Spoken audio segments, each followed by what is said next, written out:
Halo sahabat Edson, salam pintar. Apa kabarnya nih? Jumpa lagi bersama saya Kak Tiar, tutor kimia Edson.id. Di video kali ini kita akan membahas soal-soal tentang larutan asam basa. Kalian sudah siap?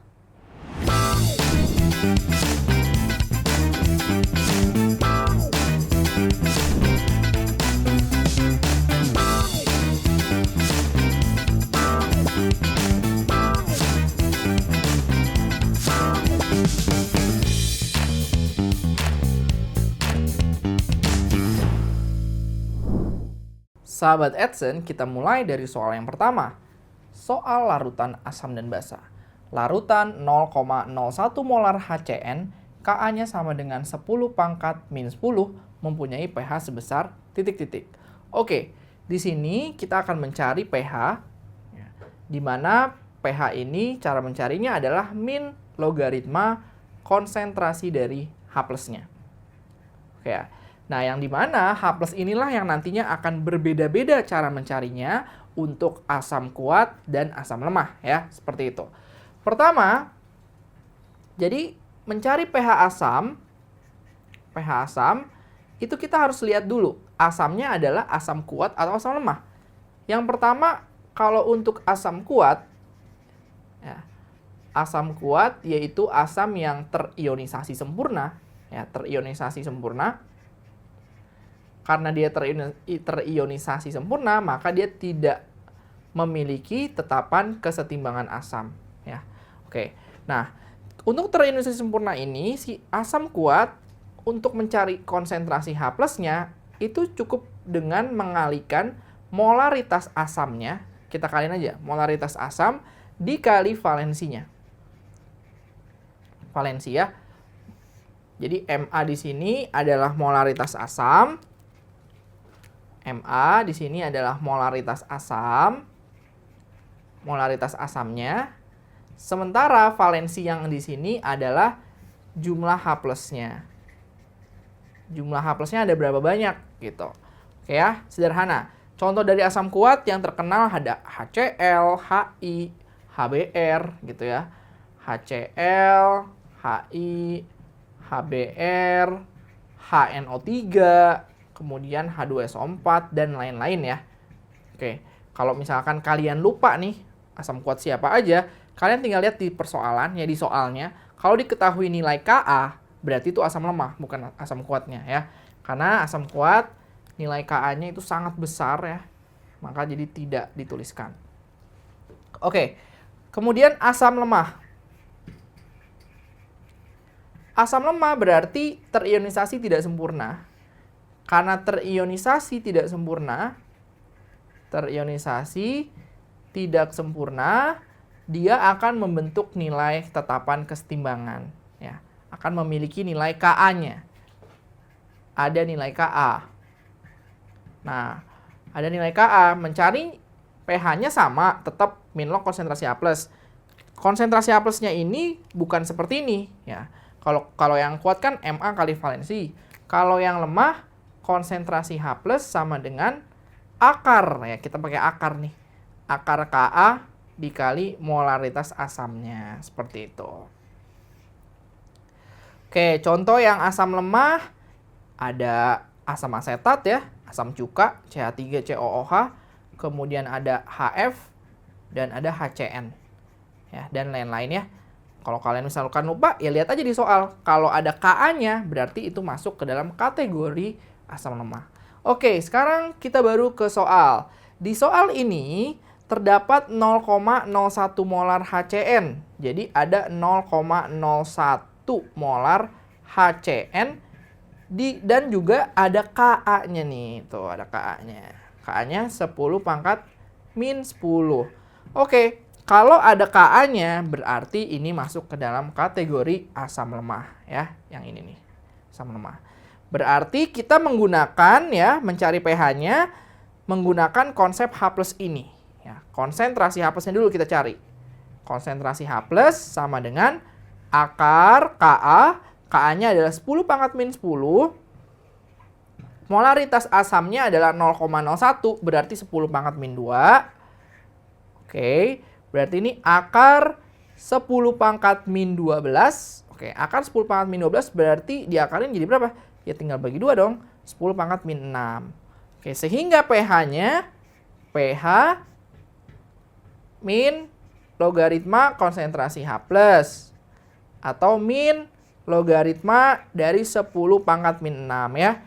Min 6-nya maju ke depan, ketemu negatif, berarti jadi positif. Jadi sama dengan 6. Oke, sehingga kita sudah mendapatkan ya, larutan 0,01 molar HCN ini pH-nya sebesar 6. Jawabannya adalah yang C.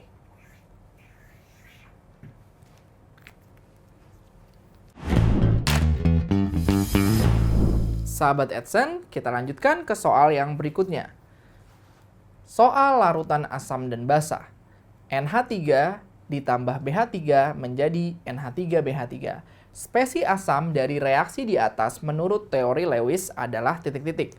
Oke, sekarang kita bahas tentang teori asam basa menurut Lewis. Teori asam basa Lewis. Oke, jadi menurut Lewis, asam itu adalah spesi ya, spesi penerima pasangan elektron bebas. Pasangan elektron bebas atau PEB. Jadi zat atau spesi yang menerima pasangan elektron bebas. Karena dia menerima PEB berarti ciri-ciri dari asam ini dia tidak punya PEB ya. Ciri-cirinya ya si asamnya berarti tidak punya PEB. Tuh ciri-ciri yang pertama. Oke, bisa juga terdapat orbital kosong ya di konfigurasinya gitu. Oke. Biasanya adalah untuk atau ya terdapat orbital kosong, ciri-ciri yang lainnya.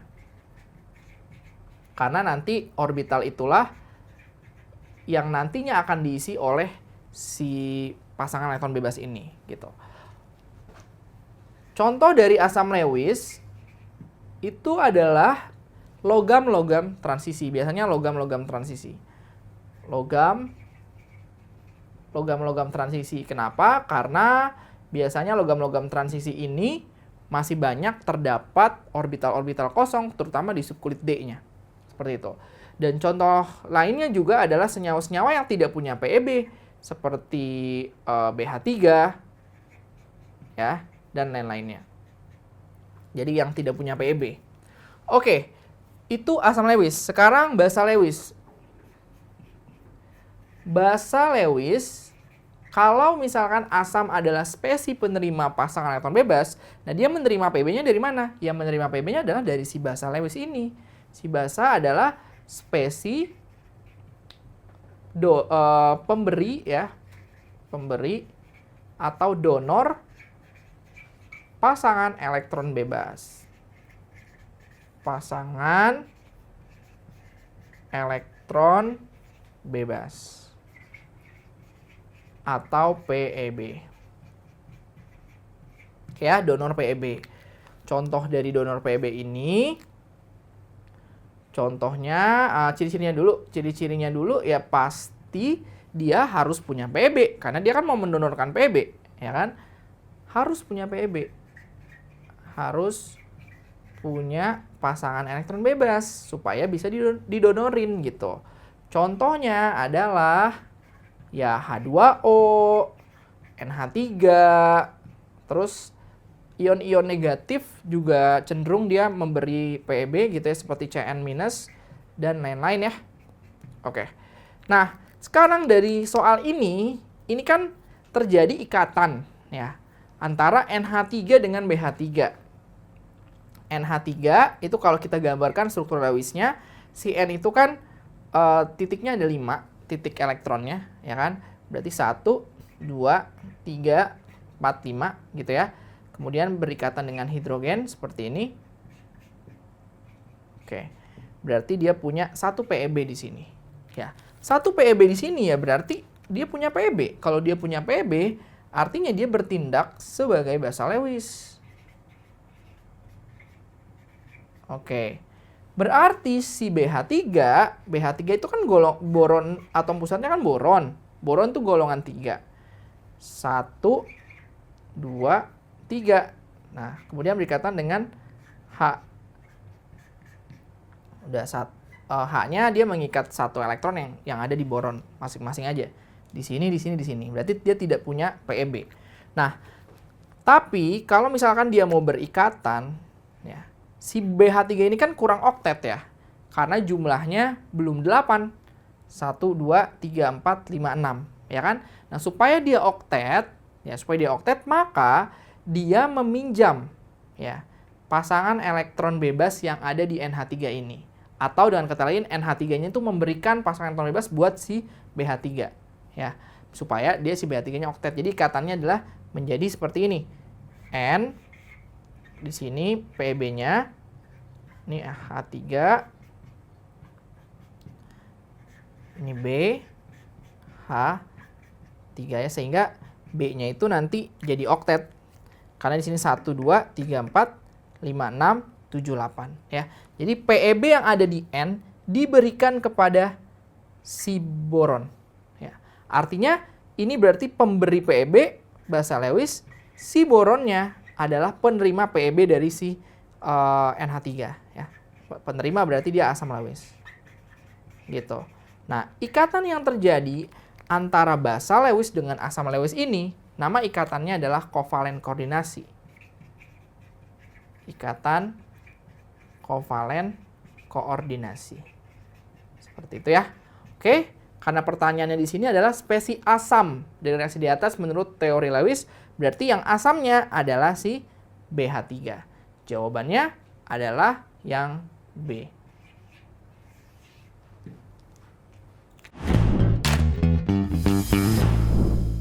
Sahabat Edson, kita lanjutkan ke soal yang berikutnya.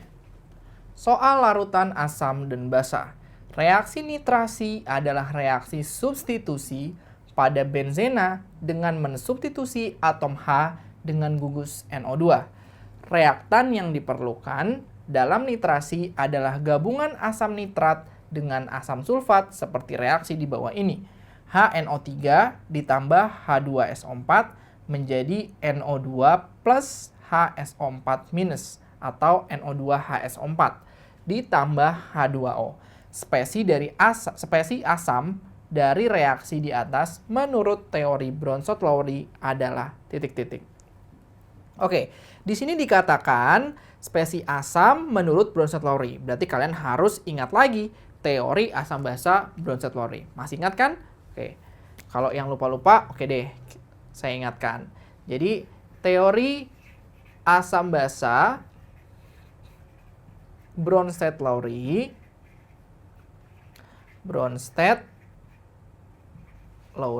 ya. Itu seperti apa? Yang pertama adalah asamnya. Teori ini disebut juga sebagai teori asam basa konjugasi ya. Asam di teori asam basa Bronsted-Lowry ini adalah donor atau senyawa yang memberikan ion H+, atau yang melepas ion H+, memberikan ion H+. Atau dengan kata lain, H+ ini disebut juga sebagai proton ya. Dengan kata lain, ini adalah donor proton. Donor proton atau donor H+. Oke.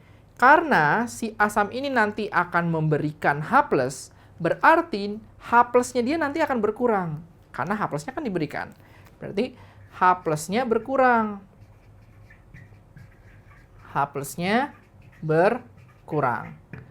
Oke ya. Sementara basa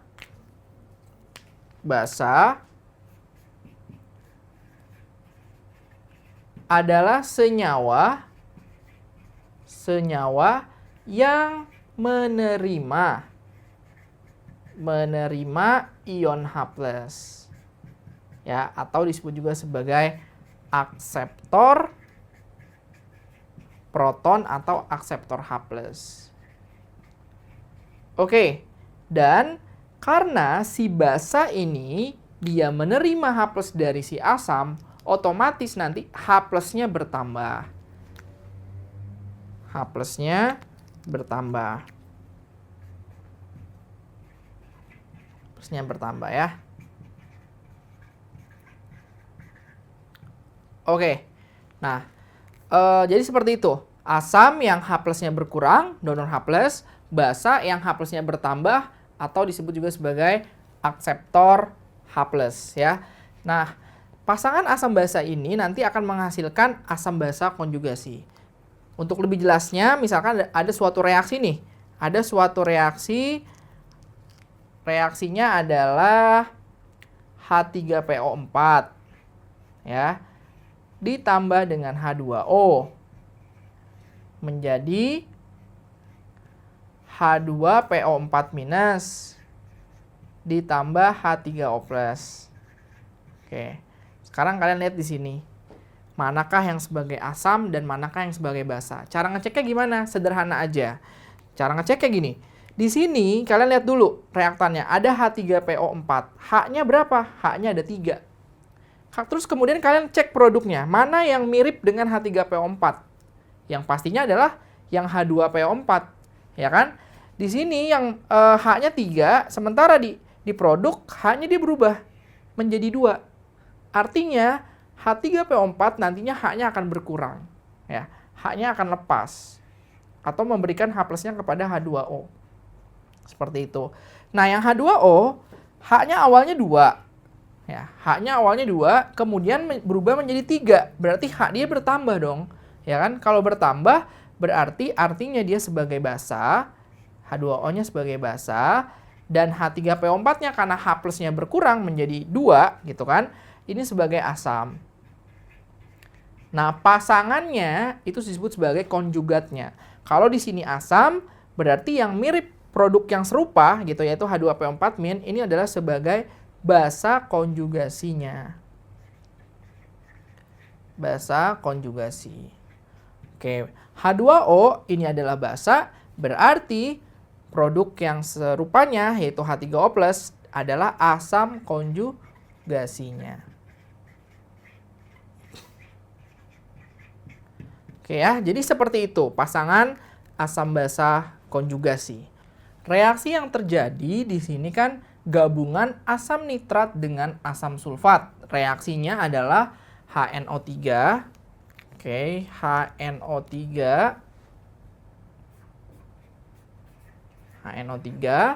ditambah H2SO4 menjadi NO2+ ditambah ini masih dalam satu senyawa ya, HSO4- ditambah H2O. Oke. Nah, sebelum mencapai produk ini ternyata ada mekanisme reaksinya ya. Reaksinya jadi seperti ini, reaksi lengkapnya. HNO3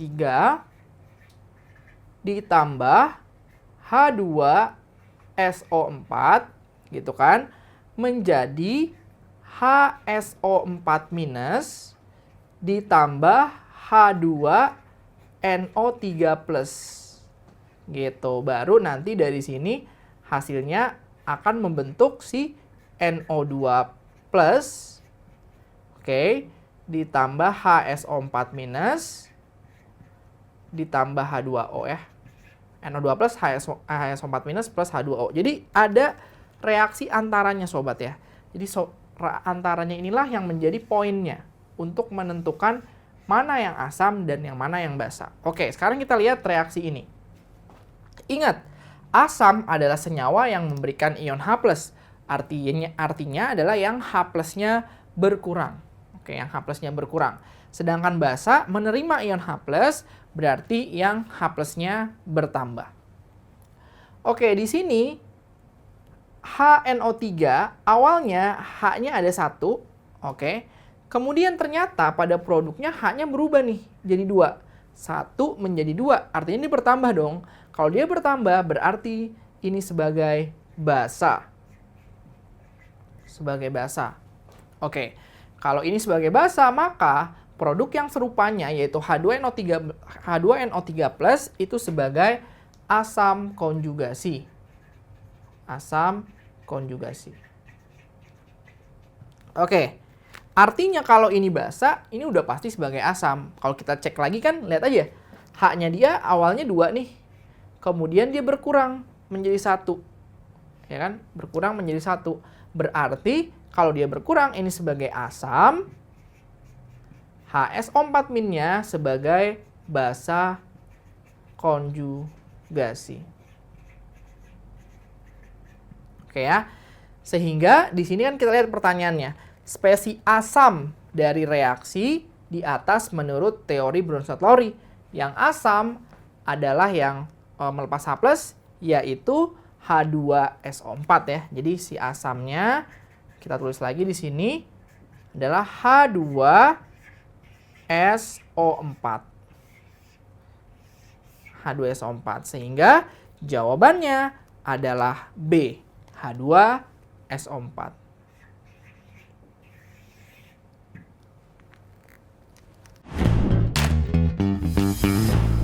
Sahabat Edson, demikianlah pembahasan soal-soal mengenai larutan asam basa. Mudah bukan? Sampai jumpa lagi di video berikutnya bersama Kak Tiar. Jangan lupa belajar dan salam pintar.